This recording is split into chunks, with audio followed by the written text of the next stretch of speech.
Welcome back to my YouTube channel. So guys, ನಾನಿವತ್ತು ಒಂದು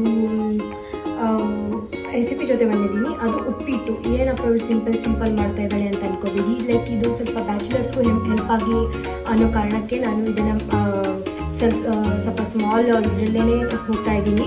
easy simple ಮೆಥಡ್ಸಲ್ಲಿ ತೋರಿಸ್ಕೊಂಡು ಹೋಗೋಣ ಅಂತ ಇದ್ದೀನಿ.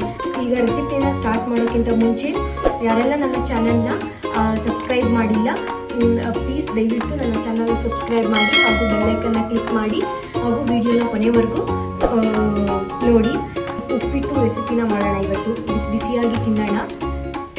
ಗೈಸ್ ಬನ್ನಿ, ಇವಾಗ ನಿಮ್ಗೆ ಏನೇನು ಇಂಗ್ರೀಡಿಯೆಂಟ್ಸ್ ಅಂತ ತೋರಿಸ್ತೀನಿ. ಫಸ್ಟಿಗೆ ನಾನು ಗೋಲ್ಡನ್ ಬನ್ಸಿದು ರವೆ ತೊಗೊಂಡಿದ್ದೀನಿ. ಈ ಒಂದು ಕಪ್ಪಲ್ಲಿ ತೊಗೊಂಡಿದ್ದೀನಿ ಗೈಸ್. ಒಂದು ಕಪ್ಪಲ್ಲಿ ನಾನು ರವೆನ ತೊಗೊಂಡಿದ್ದೀನಿ.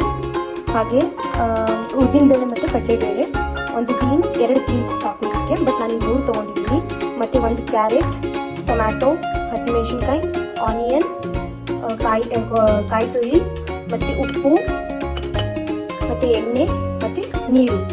ಇದು ಗೈಸ್ ಆಲೂಗಡ್ಡೆ ಇದು ಆಪ್ಷನಲ್, ನೀವು ಆ್ಯಡ್ ಮಾಡಿಕೊಂಡ್ರೆ ಮಾಡ್ಕೊಳ್ಳಿ, ಇಲ್ಲದೆ ಮೊದಲಿಗೆ ರವಾನ ಹುರ್ಕೊಳ್ಳೋಣ. ಚೆನ್ನಾಗಿ ಹುರ್ಕೋಬೇಕು.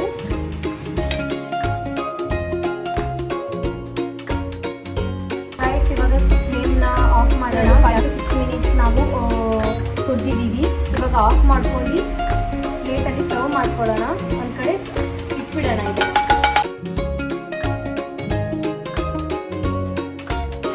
ಗೈಸ್, ಒಂದು ಕಡಾಯಲ್ಲಿ ಇವಾಗ ನಾನು ಎಣ್ಣೆ ಹಾಕೋತಾ ಇದ್ದೀನಿ. ನಾನು 2 ಟೇಬಲ್ ಸ್ಪೂನ್ ಅಷ್ಟು ಆಯಿಲ್ನ ಹಾಕೋತಾ ಇದ್ದೀನಿ. ಆಯಿಲ್ ಬಿಸಿ ಆದ ನಂತರ ಸಾರಿ ಗೈಸ್, ನಾನೀಗ ನಿಮಗೆ ಸಾಸಿವೆ ಮತ್ತು ಜೀರಿಗೆ ಇದರಲ್ಲಿ ಹೇಳಿರಲಿಲ್ಲ. ಇವಾಗ ಆ್ಯಡ್ ಮಾಡ್ಕೊಳ್ಳೋಣ. ಸಾಸಿವೆ ಜೀರಿಗೆನ ಇವಾಗ ಹಾಕೊಳ್ಳೋಣ. ಚಟಪಟ ಅನ್ಬೇಕು ಗೈಸ್. ಇವಾಗ ನಾವು ಕಡಲೆಬೇಳೆ ಮತ್ತು ಉದ್ದಿನಬೇಳೆನ ಹಾಕೋತಾ ಇದ್ದೀನಿ. ಇದಕ್ಕೆ ಮತ್ತೆ ಕರಿಬೇವು ಸೊಪ್ಪು ಹಾಕೋಬಹುದು, ಆದರೆ ನಾನು ಹಾಕೋತಾ ಇಲ್ಲ. ಇವಾಗ ಈರುಳ್ಳಿನ ಹಾಕೋತಾ ಇದ್ದೀನಿ. ಈರುಳ್ಳಿ ಚೆನ್ನಾಗಿ ಹುರ್ಕೋಬೇಕು ಬ್ರೌನ್ ಆಗೋ ತನಕ. ಇವಾಗ ಬ್ರೌನ್ ಆಗಿದೆ. ಇವಾಗ ಟೊಮ್ಯಾಟೋನ ಆ್ಯಡ್ ಮಾಡ್ಕೋತಾ ಇದ್ದೀನಿ. ಟೊಮ್ಯಾಟೊ ಮತ್ತು ಹಸಿಮೆಣಸಿನ್ಕಾಯಿ.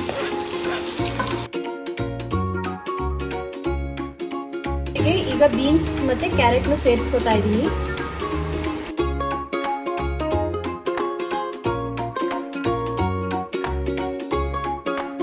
ಇವಾಗ ಉಪ್ಪನ್ನ ಸೇರಿಸ್ಕೊತಾ ಇದ್ದೀನಿ, ಸ್ವಲ್ಪ 1/2 ಟೇಬಲ್ ಸ್ಪೂನ್. ಹಾಗೆ ಅರಿಶಿನದ ಪುಡಿನೂ ಸೇರಿಸ್ಕೊತಾ ಇದ್ದೀನಿ. ಉಪ್ಪಿಟ್ಟಿಗೆ ಯೆಲ್ಲೋ ಕಲರ್ ಬೇಕು ಅಂತ ಹೇಳಿದ್ರೆ ಅರಿಶಿನದ ಪುಡಿನ ಸೇರಿಸ್ಕೋಬೇಕು.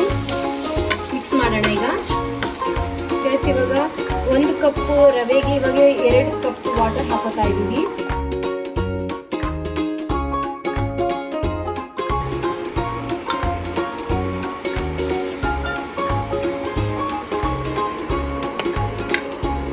ನೋಡಿ ಗೈಸ್, ಕುದಿ ಬರ್ತಾ ಇದ್ದ ಹಾಗೆ ರವೆನ ಸೇರಿಸ್ಕೋಬೇಕು. ಅವಾಗಲೇ ಉದ್ದಿಟ್ಕೊಂಡಿದ್ವಲ್ಲ, ರವೆನ ಸೇರಿಸ್ಕೊಂಡ್ಬಿಡ್ಬೇಕು. ಇವಾಗಲೇ ಫ್ಲೇಮ್ಸ್ ಚಿಕ್ಕದು ಮಾಡಬೇಕು. ಈಗ ಮಿಕ್ಸಪ್ ಮಾಡೋಣ.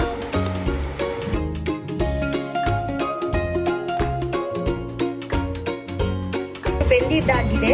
ಇವಾಗ ಕೊಕೊನೆಟ್ನ ಸೇರಿಸ್ಕೊಳ್ಳೋಣ ಲಾಸ್ಟಿಗೆ.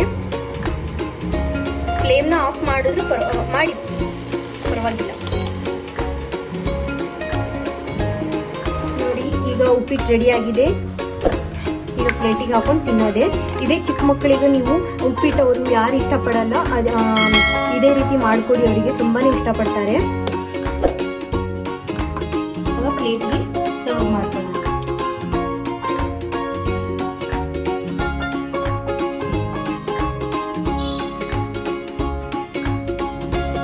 ಬಿಸಿ ವೆಜಿಟೇಬಲ್ ಉಪ್ಪಿಟ್ಟು ರೆಡಿ ಆಗಿದೆ.